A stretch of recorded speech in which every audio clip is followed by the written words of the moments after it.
what are the 3 things you value most in life? Oh, yeah, God, you're right about the philosophical stuff. Straight in there.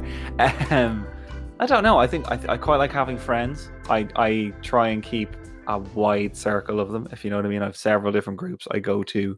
And I think it's really important to be in touch with as many people as possible and then I think it's important to kind of be yourself, and that kind of encompasses making things that you want to make. So yeah, I think over the last couple of years since I've been making stuff, it's been like, oh yeah, this is good.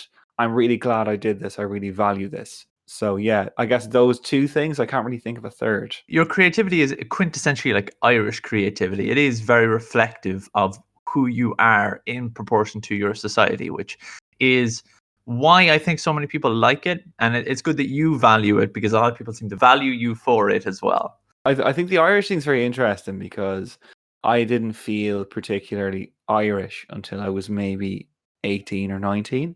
So I find it odd when people are, I'm even worried myself that maybe my stuff is a bit too Irish, or it's a bit too specific to kind of cross over anywhere else. But yeah, I don't know. I think when I was a kid, I never felt particularly connected to Ireland or whatever. But I think as I've grown up, as I've consumed a lot of Irish media, the stuff that's just unique to us that I find particularly funny. So I guess it's very Irish what I do, if you know what I mean. But I feel like there is a kind of universality in that specificity as well, in that like I follow a lot of Scottish comedians and things like that, and I don't feel excluded when they're talking about Scottish stuff. So I always keep that in the back of my head, being like, okay, there are English people, there are Americans and Scottish people who follow me as well, and don't seem to mind when I talk about Irish stuff. So, I mean, I've had people even comment on one of the Irish mammy things, and it's kind of like, oh yeah, if you just change a couple of the colloquialisms, this could be my mother, and that person was, I think, Middle Eastern. So, like, do you know what I mean? It's kind of like, yeah, I think everyone's mother has just certain things they do. But also, I think there's a thing about being from, like, Ireland is a small community in itself. And because of that, it's quite quirky. We have our own little weirdness and weird things we do. And I was thinking there last week, there was a story about, that festival in England where they roll cheese down a hill. Yes, yeah. Yeah. And there was a story about that because of social distancing, they couldn't do it. So somebody put a symbolic baby bell down a hill. They just rolled it down a hill. And it was just like, even though that's a village in like Gloucester, that's so Irish. That's so like Fantastic. small and silly. Like, and that's what I think people like about us. Tell me a memory which shaped you. That's a difficult one. I'm trying to, yeah. I think I always like stories. Like when I was a kid, my mother used to read me stories a lot, and I used to just be mad for it. Like, so like as soon as we finished one, I'd go get another one. And like, I just remember doing that a lot. I think I was mad for Winnie the Pooh for some reason. And I have absolutely no idea why. I don't know whether it's the ensemble cast or I'm not quite sure what. I don't think I've ever had anyone describe Winnie the Pooh as having an ensemble cast, but okay. But it does, though. Do you know what I mean? Like, there's several very strong characters in it that you just enjoy visiting each time, and they're all quite flawed in their own ways. So I guess, like, yeah, Winnie the Pooh, I suppose, because I don't know if you can compare it to The Office, like the US Office in a certain ways, and like it has its, people who worry a lot, and it has people who are lazy and miserable and all that kind of stuff, and like Oscar, the accountant, can be compared with maybe Rabbit, or that kind of way. Like there's just that kind of like. There's someone who's really neurotic, someone who's like, quite sad. And then, kind of like Stanley would be Eeyore in that situation. And like, Michael Scott's probably Tigger, that kind of way. So I don't know. Yeah, maybe that's shaped me a little bit in that I enjoy stories where lots of people are involved. That's a really, really good answer. I don't think I've ever had a content analysis of Winnie the Pooh ever. And you're right. There is a dynamic there, isn't there, between each character that I suppose it implies that both Winnie the Pooh is part of a community, which is important, but also that community has several facets to it. It's not homogenous in any sense. And because it's not homogenous, the interactions between the characters matter more. Do you think that when you say that it shaped you in terms of like having a wider, like a view of a wider community in your stories, implicit in that is the idea of valuing diversity then? I don't know. I think it just got me into reading, and rather than having someone else do it, I could do it on my own. There was so many books in my house. I could then there was so much of it. I could be like, oh yeah, I can read all this sort of stuff. I don't really read now as an adult, but like when I was a kid, yeah, Jesus, I used to just kind of devour everything, you know? I studied, see, I did French and Spanish in college, and I think that maybe put me off reading forever because when I did it, it was difficult because I wasn't reading something in my first language, and I didn't have, we were reading fairly dense stuff. I mean, I think the first few weeks of French in Trinity, you do Waiting for Godot in French, and that's a really difficult play even in English to properly understand. And I studied a lot of literature when I was there. I took a lot of literature modules, so I enjoy studying stuff. I love pulling stuff apart, but I think the actual reading was just incredibly difficult and kind of arduous, and I'd have to have a dictionary beside me a lot.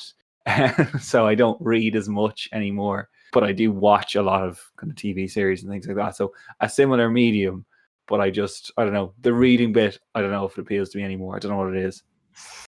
You might come back to it in time. Then again, you mightn't. Yeah. But what's your favorite color? Yellow. I've always loved the color yellow because if the yellow was a person, I think it would be a really nice person, So I enjoy yellow. I quite like purple and green as well because they're not primary colors. And purple is it's kind of like a mad color that, we don't use a huge amount of. And it's from two of the most boring colors, blue and red. So, and I don't like the color red. I don't know. It just doesn't suit me. I don't wear any red. But I don't know. I don't really like it that much. And then green, I think it's a similar thing to purple in that like people don't wear huge amounts of green in the same way that we would wear like kind of black or brown or blue or whatever. Do you know what I mean? So like, yeah, I quite like those outsidery colors as well as yellow itself. And I feel like yellow is very ambiguous. It's not like a particularly masculine color. It's just like a very chill. It's just a person, that kind of way. Tell me in as much detail as you can about something you knew of which once existed and now does not. I always work off the assumption I don't know anything about anything. You know what I mean? But I'm sure I'll unlock something where I'm like, oh my God, I knew everything about that. I'm trying to think about all the things I was obsessed with when I was a kid. Do you remember the series of books called Beyond the Deep Woods? Or it was like the Edge Chronicles? I have not thought about that book series in about 12 years. Like, I remember my uncle gave me the first book and I didn't ever like read it. And it wasn't because it wasn't interesting. It was just that I think it got like put down somewhere and just never. But I remember being like excited to read this book series. Holy shit. Yeah, it was a long time ago. And I think that I remember seeing a sticker or a thing on the front cover that said, for kids who like Harry Potter and like to explore. And I think that was a genius marketing tactic by whoever did that, because I feel like, people were obsessed with Harry Potter at the time. And then suddenly, yeah, it was just an easy kind of sell then to parents to be like, oh yeah, my kids need something else to read. So that was like, yeah, that book series.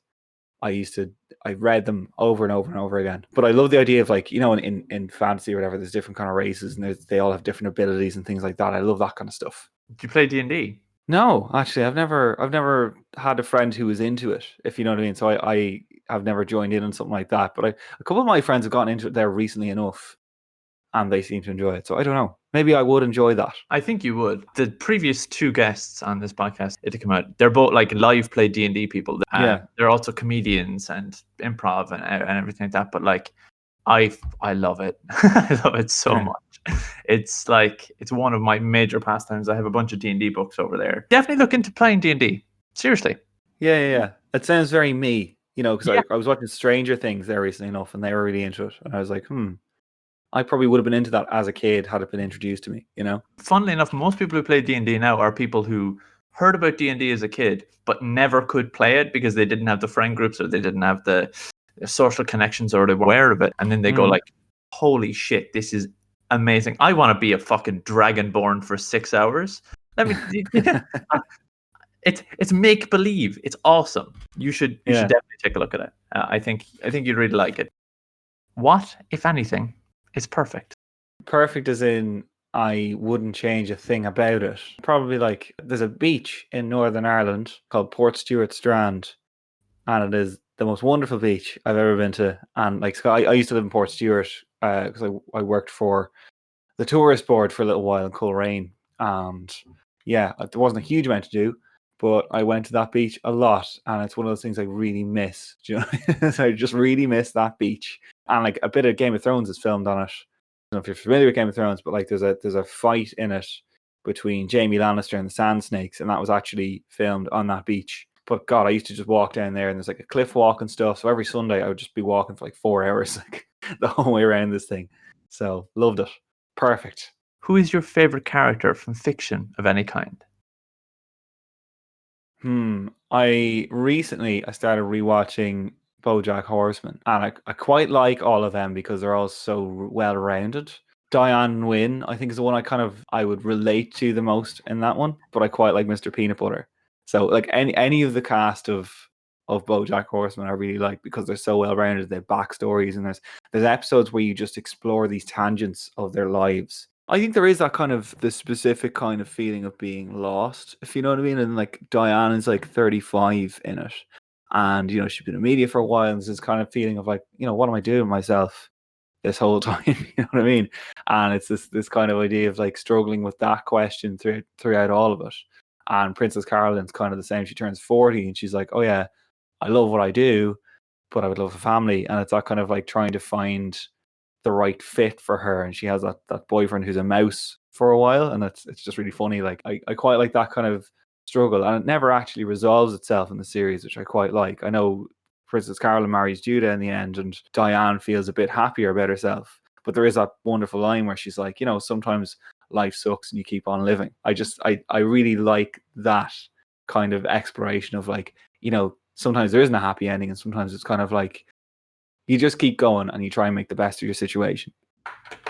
Especially in a time like now where everything seems kind of shitty.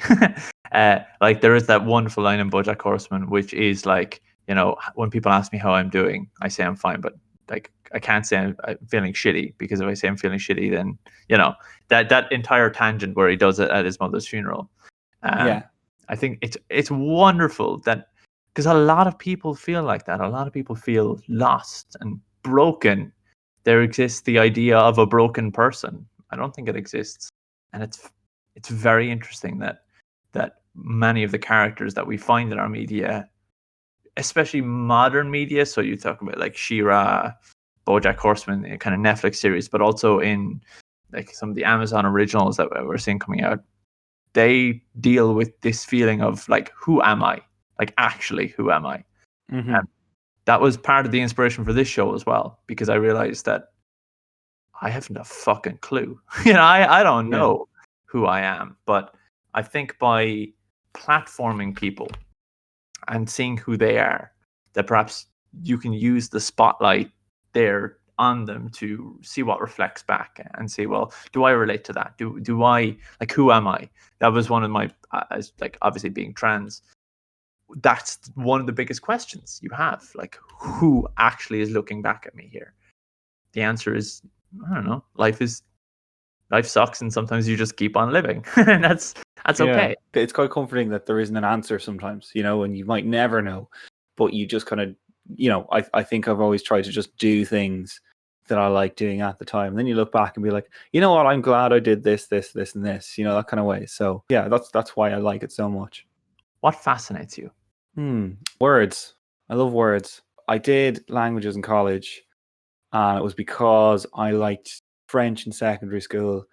And it wasn't necessarily because I enjoyed talking to people or whatever. Not that I'm really antisocial, but I find it difficult sometimes. And yeah, going abroad and doing all that kind of stuff was really, really hard when you're trying to talk to people in another language. It's hard enough for you to do it in English. But like, I really like just words, like really kind of like seeing where they're from, like splitting them up a bit and kind of links between words. It's like in Spanish, the word for a spider is araña, right?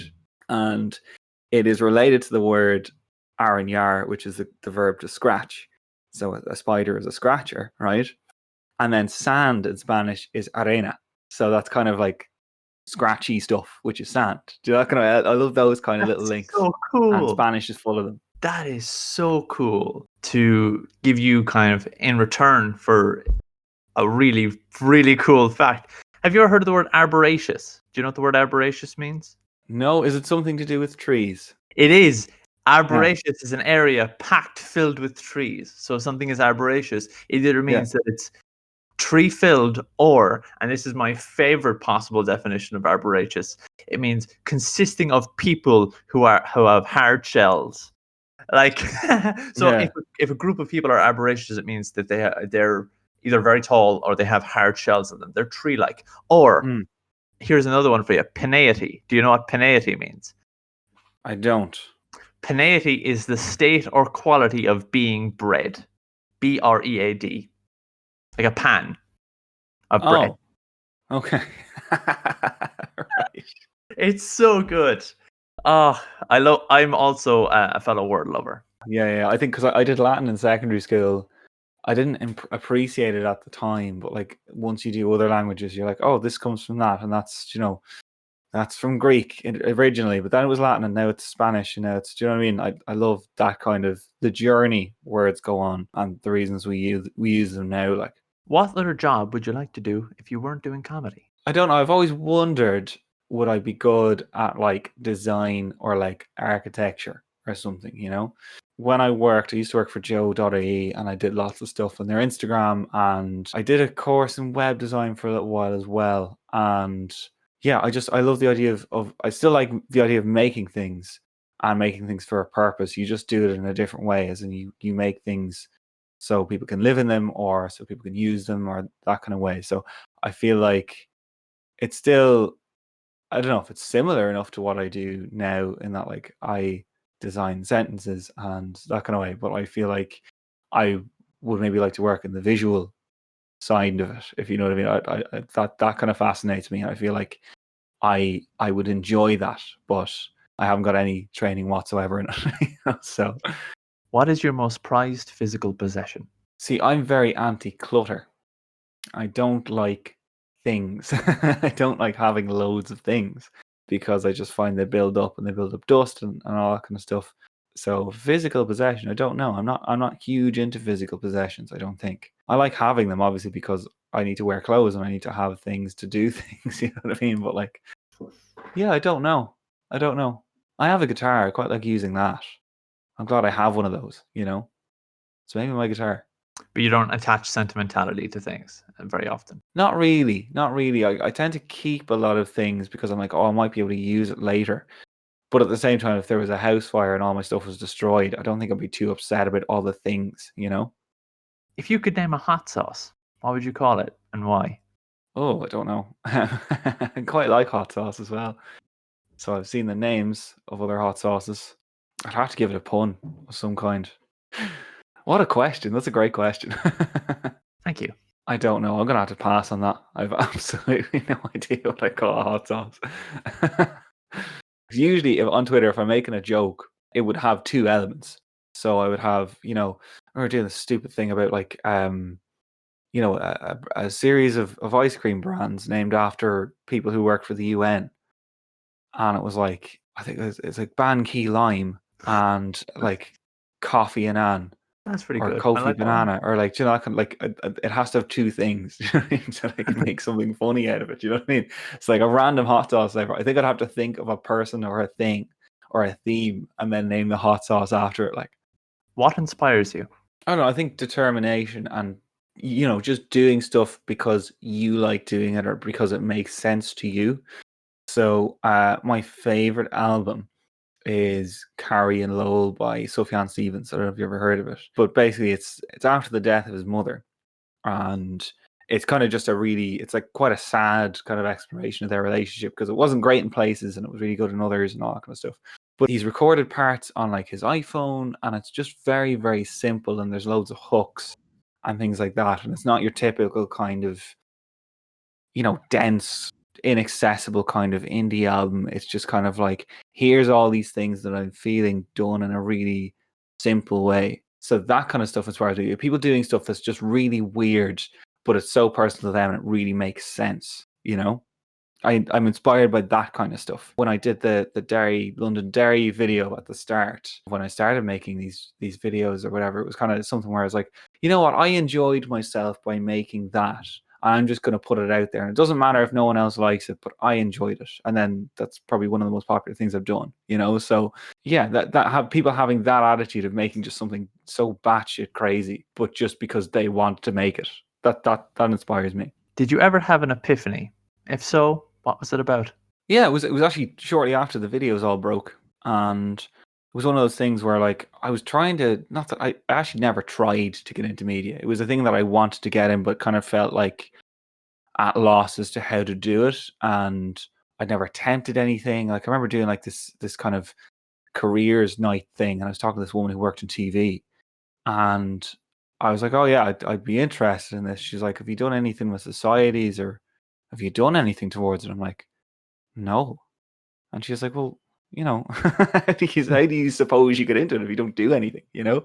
And I think after the videos broke and stuff like that, I was working in a grad program, and it was kind of just this weird oblique way of me trying to get into media, and like we were working with musicians and filmmakers and stuff like that about doing stuff, and it was like, oh, I'm kind of involved here.